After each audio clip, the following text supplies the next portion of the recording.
जय हिंद दोस्तों आज हम यहाँ पर पाई चार्ट की क्लास 3rd कंप्लीट करेंगे। और ये जो क्लास है ये बहुत इंपॉर्टेंट क्लास होने वाली है। किसके लिए? तो जेल प्रहरी और फॉरेस्ट गार्ड के लिए। ठीक है, तो ये अभी एग्जाम अभी वर्तमान में चालू है, जैसे कल से स्टार्ट हुई है। ठीक है, आज दूसरा दिन है और इसमें किस टाइप के प्रश्न पूछे जा रहे हैं उसके आधार पर ये वाला जो वीडियो है ये मैं बना रहा हूं और पूरा एनालिसिस करने के बाद में आपको ये क्वेश्चन वगैरह दे रहा हूं। ठीक है, और ये जो क्वेश्चन मैं आपको दे रहा हूं ये सिंपल ऐसे वैसे क्वेश्चन नहीं है, ये क्वेश्चन पिछले एग्जाम्स में पूछे गए प्रश्न है। ठीक है, इसलिए थोड़ा सा ध्यान से देखें, शुरुआत से लेकर एंड तक वीडियो को बिना स्किप किए देखें। ठीक है, ताकि हो सकता है आपकी पेपर में इस टाइप के प्रश्न आए हो या फिर आने वाले हैं। ठीक है, तो देखें, चले स्टार्ट करें। सबसे पहले यहां पर क्या करेंगे, ये जो पाई चार्ट है इसका पार्ट 3rd है, पहले बताया मैंने। ठीक है, अब इसमें जो प्रश्न है ये वाले, इन प्रश्नों को पढ़ने से पहले थोड़ा सा आपको ये बता दूं कि यहां पर क्या दिया हुआ है। इस पाई चार्ट में किसी न किसी बात का उल्लेख होता है, किसी कंपनी का विवरण होता है, या फिर किसी परिवार का खर्च से जुड़ा हुआ कोई बात होती है, या फिर कोई सरकारी काम से जुड़ा हुआ कोई बात होती है। ठीक है, तो यहां पर क्या दिया हुआ है थोड़ा सा ये देख लें। ठीक, चलिए, तो यहां पर क्या है, यहां पर ये है पाई चार्ट। ठीक है, क्या है ये? Pie chart. अब पाई चार्ट में जो डाटा दिया हुआ है यहां पर ये डिग्री के फॉर्म में आपको दर्शाया गया है। क्लियर है? यहां पर क्या है, यहां पर ये चित्र देखो, यहां चित्र लिखा मैंने और परिवार का व्यय है। इसका मतलब यहां पर क्या है, यहां पर जितना सब कुछ लिखा है ये कि एक परिवार का खर्च है, उसमें किया गया व्यय है, अलग अलग कामों में किया गया खर्च है। जैसे कपड़े पर अलग खर्च होता है, भोजन पर अलग है, लाइट बिल पर अलग है और किराए पर अलग है। इस तरीके से बहुत सारे खर्च होते हैं, तो एक परिवार का टोटल खर्च यहाँ पर दर्शाया गया है। राइट, तो अब यहां पर ये जो प्रश्न है ये एसएससी में पूछा गया है, एसएससी CHL में पूछा गया है, टायर 1 में। ठीक है, तो ध्यान रखना यहाँ पे फॉरेस्ट गार्ड और जेल प्रहरी ये वाला प्रश्न, इस टाइप के प्रश्न आने वाले हैं।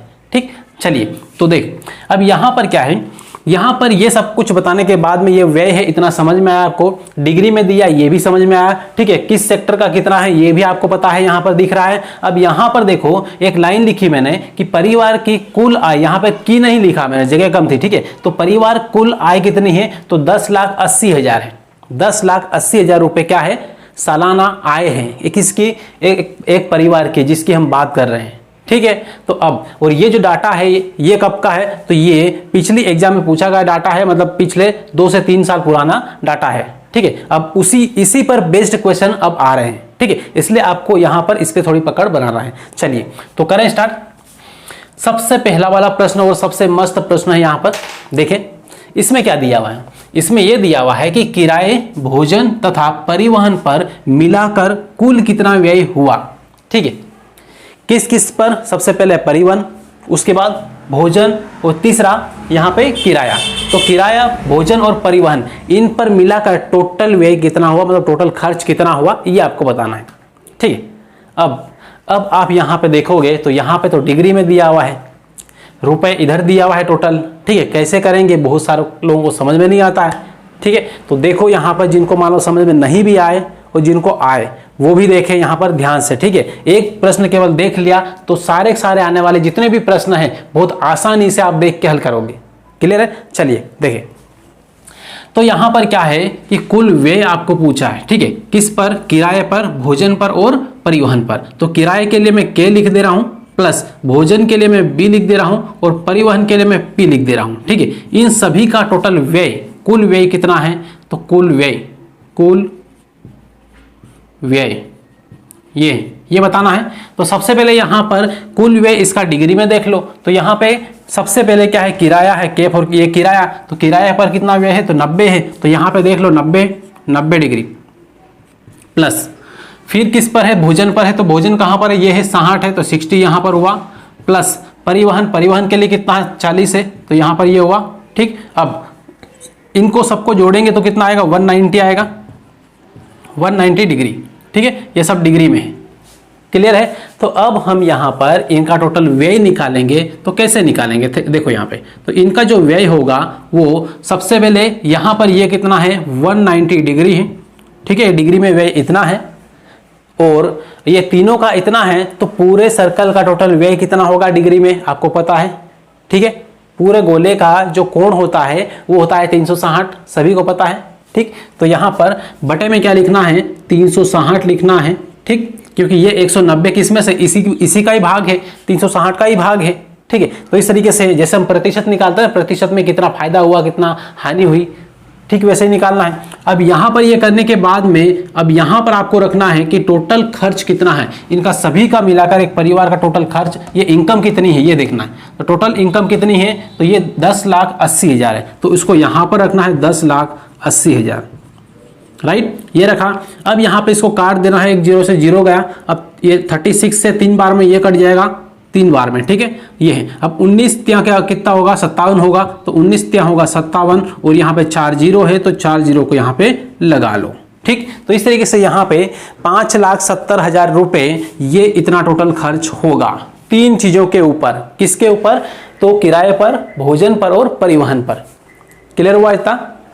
इसमें कहीं से कहीं तक कोई डाउट आपको नहीं होगा, बस इतना ध्यान रखना है कि 2 का निकालने के लिए बोले, 3 का निकालने के लिए बोले, या फिर 4 का निकालने के लिए बोले, उन सबको जोड़कर टोटल कितना है, टोटल होता है 360, जोड़ने की भी जरूरत नहीं होती है, गोले का जो कोण होता है टोटल वो 360 ही होता है, तो बटे में हमेशा कितना रखना है, 360 रखना है। क्लियर इतना? तो इस तरीके से यहाँ पे ये रख के टोटल खर्च, यहाँ पे टोटल इनकम कितनी है उसको यहाँ पे रख के काट दो इसको और मल्टीप्लाई कर दो, 19 त्या 57 होगा, आ जाएगा कितना, 5,70,000। क्लियर इतना? अब इसके बाद फिर बढ़े आगे और अगला वाला प्रश्न देखें, इसको ध्यान से देखें और पढ़ें।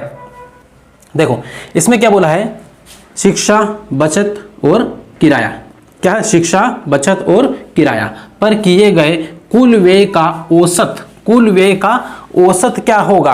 अब इन 3 पर आपको कुल व्यय कितना हुआ ये तो निकालना ही निकालना है, लेकिन इनका टोटल योग जो भी व्यय हुआ उनका औसत कितना है वो औसत निकालना है।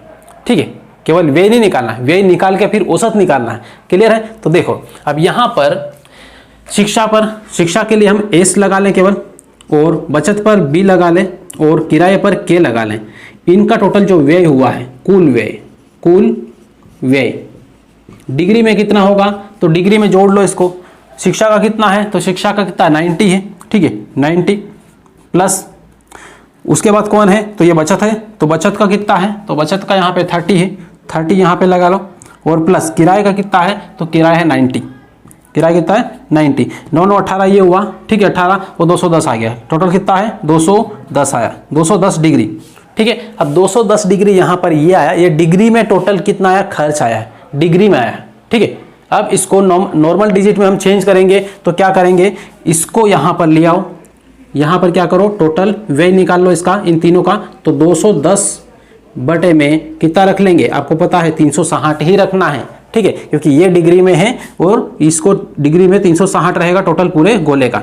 तो अब यहाँ पे ये देखो कि इसका टोटल व्यय कितना होगा रुपए में, तो रुपए में टोटल इनकम यहाँ से उठा के यहाँ पे रखना, जैसे अभी यहाँ पे करा था, तो टोटल इनकम को यहाँ पे रखो 10,80,000।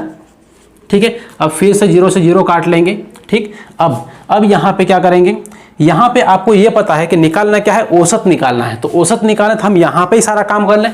ठीक है, ये यहाँ पर क्या निकल जाएगा, व्यय। और यदि हम इन सब में यहाँ पर 3 कितनी चीजें हैं, एक यहाँ पे 1 2 3 है, तो 3 से हम भाग भी दे लें तो साथ लगे क्या निकलेगा, औसत भी निकल जाएगा। तो यहाँ पे मैं लिख दे रहा हूँ औसत, औसत। ठीक है, अब यह टोटल व्यय ना निकलकर डायरेक्ट औसत निकलेगा। ठीक है, इस तरीके से। तो यहाँ पर इससे इसको काटो तो 3 बार में कटेगा 108, ये 3 से ये 3 कटा, कितना है 21, और यहाँ पे 4 जीरो, मतलब कितना आएगा 2,10,000, 2,10,000 रुपये इतना औसत रहेगा इन तीनों का मिलाकर। ठीक है, शिक्षा, बचत और किराए को इनका टोटल खर्च मिलाकर इतना बचत रहेगा।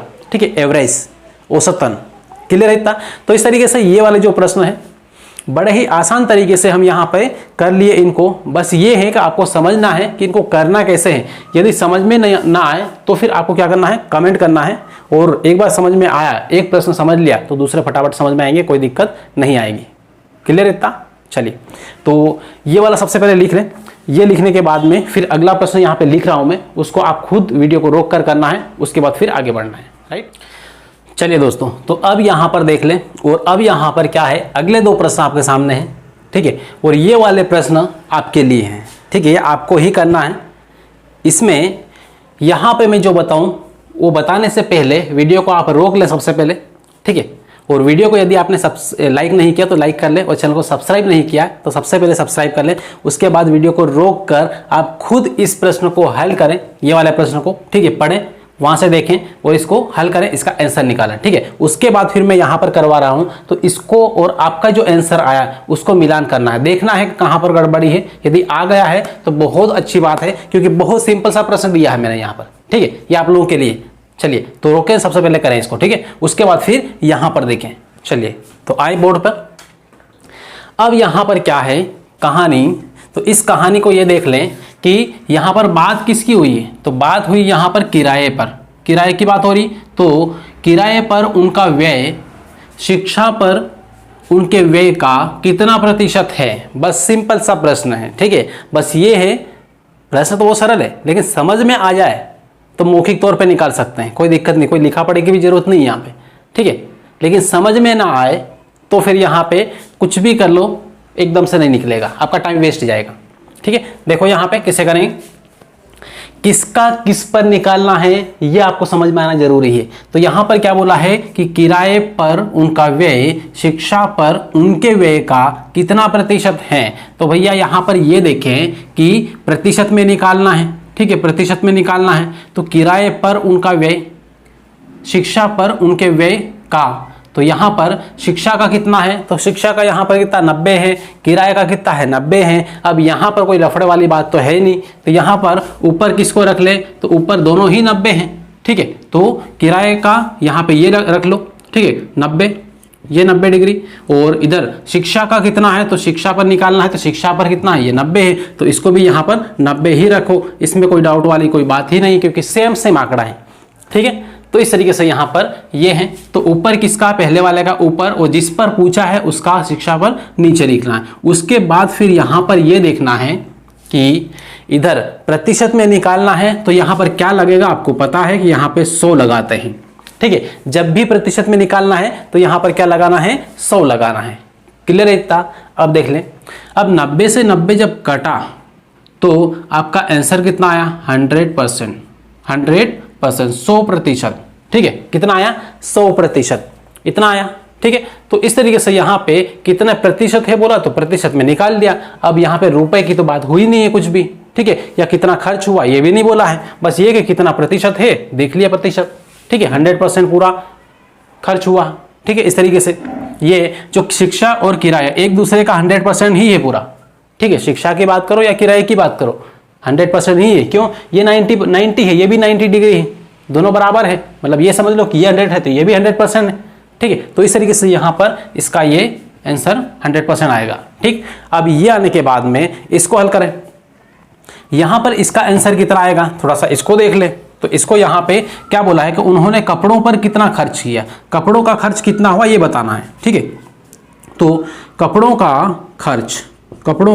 खर्च कितना हुआ है देखो, तो खर्च बराबर क्या करना है, तो कपड़ों का खर्च कितना है डिग्री में, देखो उधर कहाँ पे है कपड़े, यहाँ पर है, कितना है 50 डिग्री, कितना है 50 डिग्री, राइट। तो इस तरीके से यहाँ पे है 50 डिग्री, ठीक, 50 डिग्री। अब 50 डिग्री मतलब ये खर्च हुआ तो किस में से हुआ, तो पूरे में से ही हुआ होगा, ठीक है। पूरा कितना है, तो पूरा जोड़ेंगे पूरे गोले का तो कितना आएगा, 360 आएगा, ठीक। तो इस तरीके से यहाँ पे क्या लगा लें, 360 में से कितना 50 डिग्री खर्च हुआ, ठीक है। तो रुपए में कितना खर्च हुआ ये आपको बताना है। तो रुपए में टोटल इनकम यहाँ पे रखो, गुणित करो 10,80,000 ये है, ठीक है। अब ये 0 से 0 गया, अब इससे इसको काट लो, तो यहाँ पे कितनी बार कटा, 3 बार कटा, ठीक है। 3 पंजे कितना आएगा, 15 आएगा, तो यहाँ पर लिखो 15। अब 15 लिखने के बाद में फिर यहाँ पे क्या आएगा, तो 4 0 है, 4 0 लगा दो, ये लगा दो, बस ये आ गया 1,50,000, मतलब कितना आएगा 1.5 लाख। अब 1.5 लाख रुपए केवल कपड़े खरीदने में ही उड़ा दिया, ठीक है, इतना खतरनाक फैमिली, ठीक। तो इस तरीके से यहाँ पर ये अब यहाँ पर ये वाले जो प्रश्न है ये तो क्लियर हुआ है, और आपने जो प्रश्न आपने वीडियो को रोक कर करा है उसका क्या आंसर सही है या फिर गलत है। तो गलत है तो कहाँ गलती हुई थोड़ा सा यहाँ पे मिलान करना है, ठीक। और यहाँ पर ये वाला प्रश्न भी देखना है, ठीक है। अब इसको सबसे पहले लिख लें या फिर स्क्रीनशॉट ले लें एक बार। दोस्तों अब यहाँ पर क्या है, अब जो पाई चार्ट है ये वाला जो टॉपिक है ये यहाँ पर एंड होता है, और इसमें हर टाइप के प्रश्न लगभग मैंने तीनों क्लास में कंप्लीट करवा दिए हैं, और कोई टाइप अब बचा हुआ नहीं है, ठीक है, तो अब यहाँ पर इसको एंड करते हैं और लास्ट में आपसे एक ही बात बोलूंगा दोस्तों कि यहाँ पर जिनका पेपर फॉरेस्ट गार्ड जेल प्रहरी का 1-2 दिन में है या फिर 10 तारीख से पहले पहले है, तो वो स्टूडेंट इस पाई चार्ट को बहुत बेहतरीन तरीके से समझ लेना। और जितने मैंने 3 वीडियो बनाए हैं, यदि इनको देख लिया तो आपने केवल देख लिया, यहाँ पे समझ लिया, तो फिर प्रैक्टिस नहीं भी किया तो कोई दिक्कत आने वाली नहीं है। आपके जो भी क्वेश्चन पेपर में आएंगे वो एकदम सही जाएंगे और उनके आंसर भी एकदम करेक्ट आएंगे। ठीक, तो बस इतना ही ध्यान रखना है और लास्ट में इस चैनल को सब्सक्राइब कर देना है और बेल आइकन जरूर दबा लेना है। और अगले टॉपिक के साथ में फिर हम मिलते हैं, तब तक के लिए बेस्ट ऑफ लक।